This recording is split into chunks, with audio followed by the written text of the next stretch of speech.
Tiga tersangka kasus skincare berbahaya di Kota Makassar, yakni Mira Hayati, Mustadir Degesila, dan Agus Salim ditahan oleh Direktorat Reserse Kriminal Khusus atau Ditreskrimsus Polda Sulawesi Selatan pada Senin 20 Januari 2025.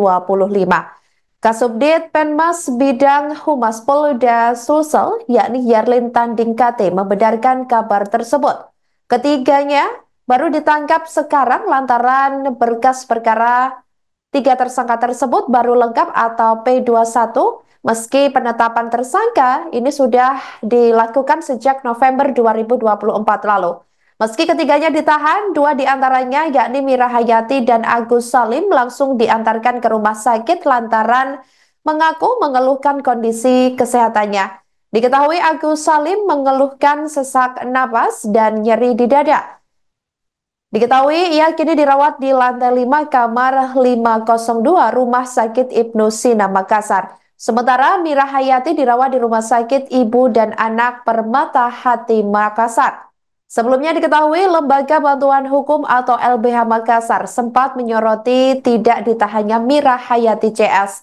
Direktur LBH Makassar Abdul Aziz Sudumba mengatakan ada perlakuan berbeda oleh penyidik Polda Sulsel terhadap penanganan kasus itu jika dibandingkan dengan kasus yang dialami masyarakat pada umumnya.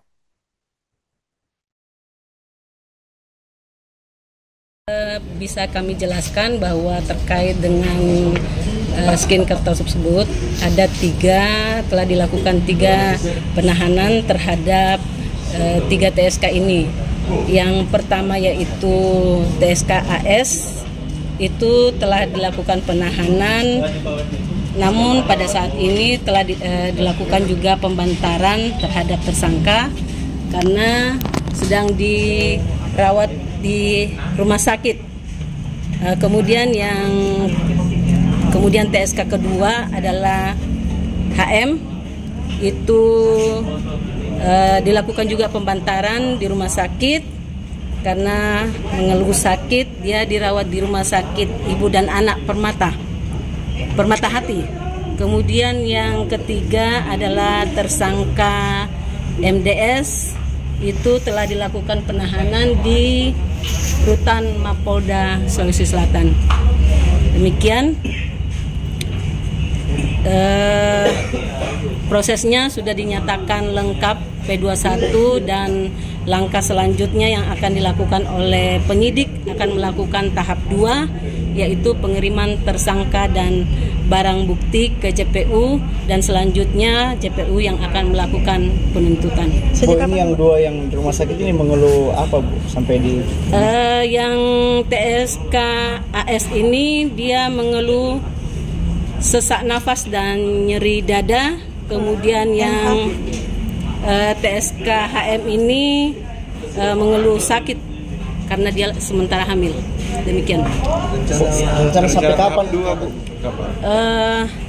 Belum ada, tapi akan dilakukan penyerahan tahap 2. Kalau untuk pengawasannya ke dua TSK ini seperti apa, Bu? Tetap dilakukan pengawasan terhadap kedua TSK ini. Ada anggota yang melekat di TSK tersebut. Ya, karena banyak suara dengar bahwa ada yang TSK-nya lari-lari lah, jogging lah, jalan lah, segala macam. Tetap itu dilakukan pengawasan melekat, dan yang satu ini kan sudah ada di dalam rutan Mapolda yang si TSK MDS ini. Jadi intinya yang tiga ini sudah dilakukan penahanan walaupun yang dua itu lagi dirawat ya, Bu, ya, karena ini menjadi pertanyaan masyarakat karena masyarakat pada nanya betul jika ditahan gitu. Betul, memang betul dilaksanakan penahanan terhadap ketiga TSK ini. Cuman karena kita kan juga menghargai adanya HAM bahwa mereka itu sakit, jadi dilakukan pembantaran terhadap yang sakit. Kalau pasal yang dikenakan terhadap ketiga tersangka itu? Pasal yang dikenakan adalah pasal 435 Yunto pasal 138 ayat 2 Undang-Undang Nomor 17 Tahun 2023 tentang kesehatan dan pasal 62 ayat 1 Yunto pasal 8 ayat 1 huruf A Undang-Undang Nomor 8 Tahun 1999 tentang Perlindungan Konsumen. Download Tribun X sekarang, menghadirkan lokal menjadi Indonesia.